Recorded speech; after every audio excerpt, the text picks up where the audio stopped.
నమస్కారం నటకుమార్ గారు. Sir, ZPTC ఎన్నికల్లో ఆంధ్రప్రదేశ్ రాష్ట్రంలో వైఎస్ఆర్సీపీ వర్సెస్ టీడీపీ అన్నట్లుగా నడుస్తుంది.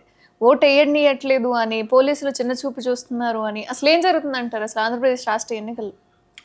అక్కడున్న పోలీసులు ఓట్లు వేస్తే ఆ 10,000 ఓట్లు అయిపోతాయి. ప్రజలు వేయాల్సిన అవసరం లేదు. అంతమంది పోలీసులు ఉన్నారు. ఉదయం నుంచి ఐటెన్షన్ అంటున్నారు.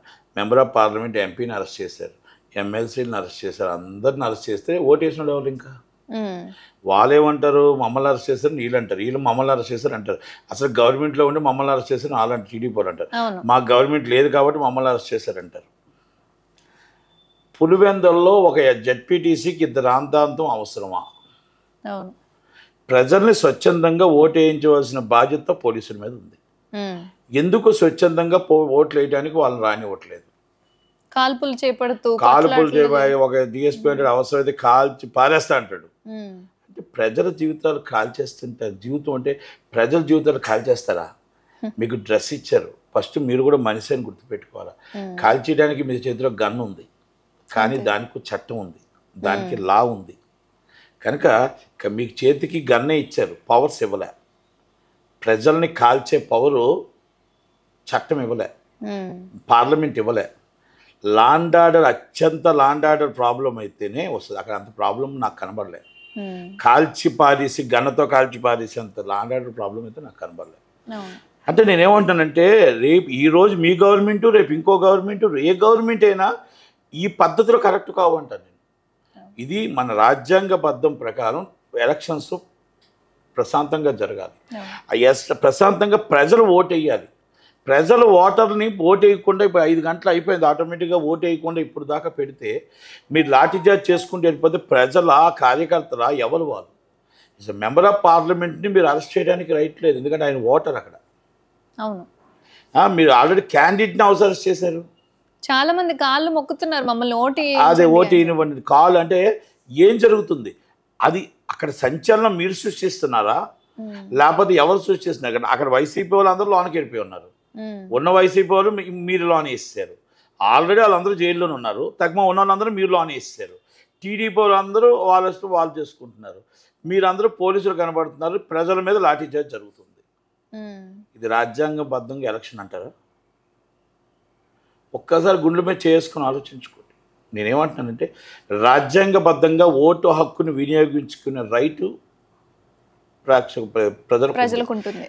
ప్రజల ఓటుని వినియోగించకుండా లాఠీచార్జ్ చేయడం అనేది తప్పు. అది ఎవరు గెలుస్తారు ఎవరు ఓడుతారు తర్వాత విషయం.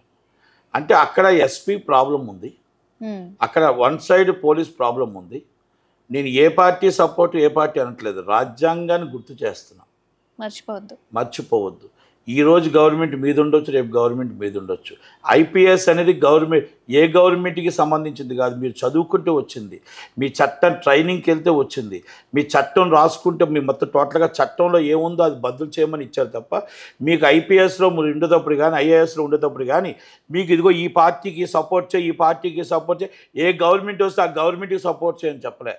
ప్రజలకి రాజ్యాంగబద్ధంగా మనకి ఏమైతే ఉన్నాయో చట్టం ఏం చెప్తుందో, లా ఏం చెప్తుందో ఆ ప్రకారంగా చేయమని చెప్పాయి. అది ఎందుకంటే రేపు వీళ్ళ గవర్నమెంట్ వాళ్ళ గవర్నమెంట్ వస్తే అది చేస్తుంది, మీ గవర్నమెంట్ వస్తే చేస్తే ఇది జీవితాంతం ఎప్పుడు మంచి జరుగుతుందని ఆలోచించుకుంటూ కూర్చుంటాడు ప్రజలు. ప్రజలు ఎప్పుడు మంచి జరుగుతుంది అని దేవుడా అని మొక్కుకోవాలా? మీరు వెళ్ళిపోయినంటే వాళ్ళు వస్తే వాళ్ళు అదే పరిస్థితి చేస్తారు, మీరు వస్తే అదే పరిస్థితి. ఐపీఎస్ అండ్ ఐఏఎస్ మాకు చదవడం ఎందుకు? ఏ పార్టీ వాళ్ళు ఆ పార్టీని ఐఏఎస్ని ఐపీఎస్ని పెట్టేసుకుంటే పోద్ది కదా.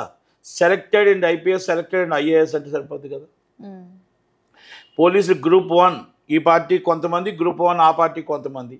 అంటే మన చట్టం ఏమైపోతుంది, న్యాయం ఏమైపోతుంది, మన చదువులు ఏమైపోతున్నాయి. మనం అవతల కాసి మీరు నిజం పర్లేదు, మీరు ట్రాన్స్ఫర్ అయిపోయినా పర్లేదు, లేకపోతే లూప్లని వెళ్ళిపోయినా పర్లేదు. మనం నిజాయితీగా ఒక్కరోజు బతికితే చాలు, నిజాయితీగా ఒక్కరోజు బతికితే చాలు. వీళ్ళ దగ్గర నించోని సెల్యూట్ కట్టుకొని ఆ నాయకుల దగ్గర కూర్చునే బదులు ఒక్కరోజు మనం IPS and IAS and group 1 post ఒక్కరోజు ఉంటే చాలు నిజాయితీ పరుడుగా. ఎందుకు ఈ జీవితం? అక్కడ ఏంటది అసలు? ఒక్క జడ్పీటీసీకి అన్ని వేల మంది గొడవలు. ఎందుకు ఇది? జగన్మోహన్ రెడ్డి గారు ఇలా కావచ్చు, నేను కాదని చెప్పట్లేదు. జగన్మోహన్ రెడ్డి గారు అవ్వచ్చు, లేకపోతే మేబీ ఇంకొకరు అవ్వచ్చు, ఒక ఎలక్షన్ అవ్వచ్చు, కానీ పోలీసులు ఎక్కువగా చేస్తున్నారు అనేది కనబడుతుంది. ప్రజల్ని లాఠీచార్జ్ చేయడం అనేది కరెక్ట్ కాదు. మీరు ఈ పార్టీ ఆ పార్టీని ఇద్దరిని అవసరం చేస్తే, మీరు క్యాండిడేట్ని అవసరం చేస్తే అది ఎలక్షన్ కమిషన్ మరి ఏం చేస్తుందని అడుగుతున్నాను. అంటే ఈసారి టీడీపీ వర్సెస్ వైఎస్ఆర్సీపీ అని చెప్పి వైఎస్ఆర్సీపీ వాళ్ళు గెలవాలన్న ఉద్దేశంతో ప్రయత్నాలన్నీ చేస్తూనే ఉన్నారు. ఈసారి గెలవకపోతే ఇంకా అంతమైపోతాము అన్న ఉద్దేశంతో రన్ ఏముండదు. ఎమ్మెల్సీ గెలిచారు, వైఎస్ వివేకానంద రెడ్డి మీద ఎమ్మెల్సీ గెలిచారు. దీని కారణంగానే తర్వాత వైసీపీ మొత్తం టోటల్గా అంతా టీడీపీ పోయి మళ్ళీ వైసీపీ గెలిచింది. అంటే ఇప్పుడు మనం గెలిచాము మొత్తం ఇలా అంతమైపోద్ది అని లేదు. రాజశేఖర్ రెడ్డి పేరున్నంత దాకా, వైఎస్ఆర్ పేరున్నంత దాకా పులివెందుల్లో ఓటమి లేదు. మళ్ళా చెప్తున్నాను, నేను రాజశేఖర రెడ్డి గారి అభిమానిగా చెప్తున్నా, రాజశేఖర రెడ్డి గారి ఫాలోవర్గా చెప్తున్నా. రాజశేఖర రెడ్డి గారి పేరు ఉన్నంత వరకు, రాజశేఖర రెడ్డి గారి పేరు మర్చిపోయిన దాకా పులివెందుల్లో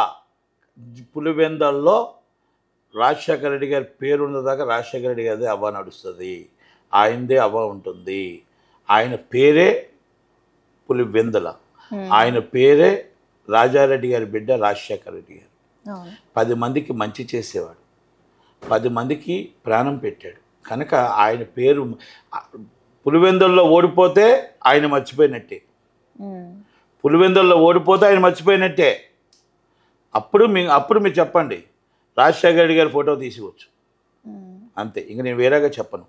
గుండుల్లో ఒక ఇదే ఎంచుకున్నారు ఆయన ఫోటో, పచ్చబొట్టు కంటే ఇంకెక్కువ గుండుల్లో పెట్టుకున్నారు.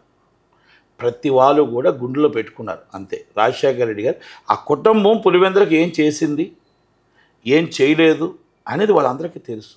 నేను పార్టీల తరపున మాట్లాడట్లేదు, మళ్ళా రాజశేఖర రెడ్డి గారి కోసం మాట్లాడుతున్నా. నేను రాజశేఖర రెడ్డి గారి ఫాలోవర్గా మాట్లాడుతున్నా. నేను ఇటు టీడీపీ వైసీపీ కోసం మాట్లాడట్లేదు, నేను జగన్మోహన్ రెడ్డి గారి కోసం మాట్లాడట్లేదు, రాజశేఖర రెడ్డి గారి కోసం మాట్లాడుతున్నా. ఆ రాజశేఖర రెడ్డి గారు బతికున్నంత వరకు ఆయన ఒక్కరోజు కూడా ఓటమి లేదు. రాజశేఖర రెడ్డి గారు చనిపోయిన తర్వాత ఫోటో చూసి ఓటేశారు, ఇది వాస్తవం. అంటే అక్రమంగా ఓటు శాతాన్ని తగ్గించి గెలవాలి అన్న ఉద్దేశం ఏదైతే ఉందో దీని గురించి ఏం చెప్తారు? అంటే నేను అదే అంటున్నాను కదా, ఓటు హక్కు వినియోగించేటట్టు పోలీసులు ప్రయత్నం చేయాలి తప్ప ఓటుకు రాకుండా చేయడం అనేది కరెక్ట్ కాదు.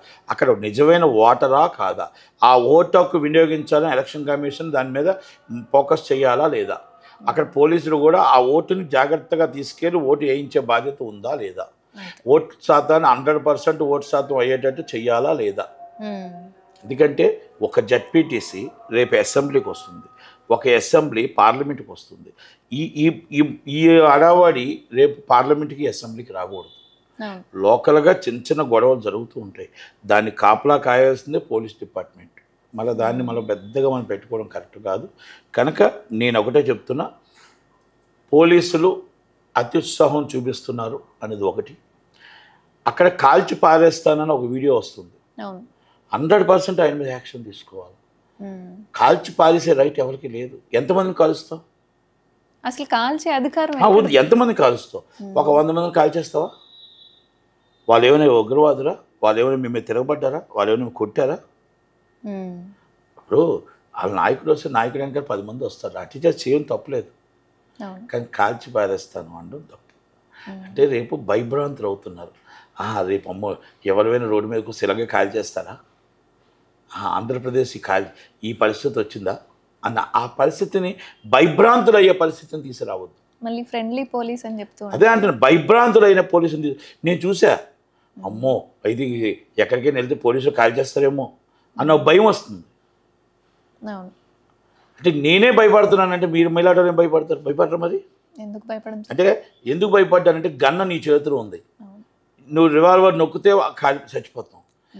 నీ చేతిలో ఉంది కాబట్టి రైట్ నేను నొక్కేస్తానంటే ఏం చేస్తాం? సైలెంట్ ఉండి అంతే. ఆంధ్రప్రదేశ్లో పోలీసులు అందరూ రివాల్వర్ నొక్కితే ప్రజలు చచ్చిపోతారు, అంతే కదా మరి. ప్రాణం మీద భయం ఉంటుంది. ఇప్పుడు ఆయన ఆ మాట అంటానికి మీకు రివాల్వర్ ఇచ్చింది ఎందుకు? రక్షణ, పోలీసులు రక్షణగా ఉండమని. ఎవరినైతే పోలీసుని ప్రజలను కాపాడమని, ప్రజలను చంపమని మీకు రివాల్వర్ ఇవ్వలే. అత్యవర పరిస్థితుల్లో ఉగ్రవాదులు కానీ మొత్తం ఉగ్రవాదులు కానీ, మావోయిస్టులు కానీ, సంఘ విద్రోహ శక్తులు కానీ మన మీద దాడి చేసే పరిస్థితుల్లో కష్టమైన పరిస్థితుల్లోకి వచ్చేటప్పుడే ఈ గన్ను మన ఆయుధాన్ని వాడమని చెప్పారే తప్ప మీరు రైతులు వస్తే వాళ్ళ మీద రివాల్వర్ వాడమని చెప్పలే. మీ సొంతానికో ప్రజలకో రైతుల మీదో ప్రజల మీదో మీ రివాల్వర్ వాడమని చెప్పలా. ఇది నేను చదువులేదు, నాకు 1వ క్లాస్ కూడా చదవలేదు, నాకే ఇంత తెలుసు అంటే మరి చట్టబద్ధంగా ఐపీఎస్ చదివిన వాళ్ళకి ఇలా తెలుస్తుంది? తెలియదా? వాళ్ళకి చట్టం కోసం తెలియదా? న్యాయం కోసం తెలియదా? మరి ప్రజలను భయభ్రాంతులు చేయొచ్చా? లేదు. మరి ఎలక్షన్లో ఈ భయభ్రాంతులు మనం చేస్తామా? వాళ్ళ చేతిలో ఆయుధాలు లేవు, వాళ్ళ చేతిలో బాంబులు లేవు, వాళ్ళ చేతిలో కత్తులు లేవు, వాళ్ళ చేతిలో కర్రలు లేవు, కానీ మీ దగ్గర రివాల్వర్ ఉంది. కాల్చి పారేస్తానన్నారు. ఆ భయప్రాంతులు అయిపోయి ఓటు వేయకుండా వెళ్ళిపోతే వాళ్ళ ఆయుధం ఉండి మిమ్మల్ని చంపడానికి వస్తున్నప్పుడు మీ ఆత్మరక్షణ కోసం రివాల్వర్ ఫైర్ చేయండి. అక్కడ కనబడట్లేదే. వాళ్ళు చూస్తున్నారు, మా నాయకుడిని అరెస్ట్ చేస్తున్నారని చూస్తున్నారు. వాళ్ళు చంపేస్తాం వెళ్ళిపోతే అంటే ఏంటిది? కాల్చి పారేస్తా అంటే చట్టం పోలీసులు ఫ్రెండ్లీగా హ్యాపీనెస్ మన మంచితనంతో చక్కగా హ్యాపీగా గొడవలు చేయకుండా ఓటు వినియోగించే విధంగా చేయాలి తప్ప ఈ విధంగా ఉండకూడదు అన్న ఉద్దేశంతోనే నేను చెప్తున్నా. రాజశేఖర రెడ్డి గారు గుర్తించిన ప్రతి ఒక్కరు కూడా పులివెందుల్లో గెలుస్తారు అంతే. నేను ఇంకా అది ఎవరు గెలుస్తారు ఎవరు గెలవరు నేను చెప్పట్లే. ఆయన ఇలా కాదు, ఆయన రాజశేఖర గారి ఫోటో గుర్తుంటే ఓడిపోతే రాజశేఖర గారిని మర్చిపోయినట్టు, రాజశేఖర రెడ్డి గారిని గెలిస్తే రాజశేఖర రెడ్డి గారిని గుర్తుంచుకున్నట్టు. అది పులివెందుల అంతే. Thank you very much. Thank you.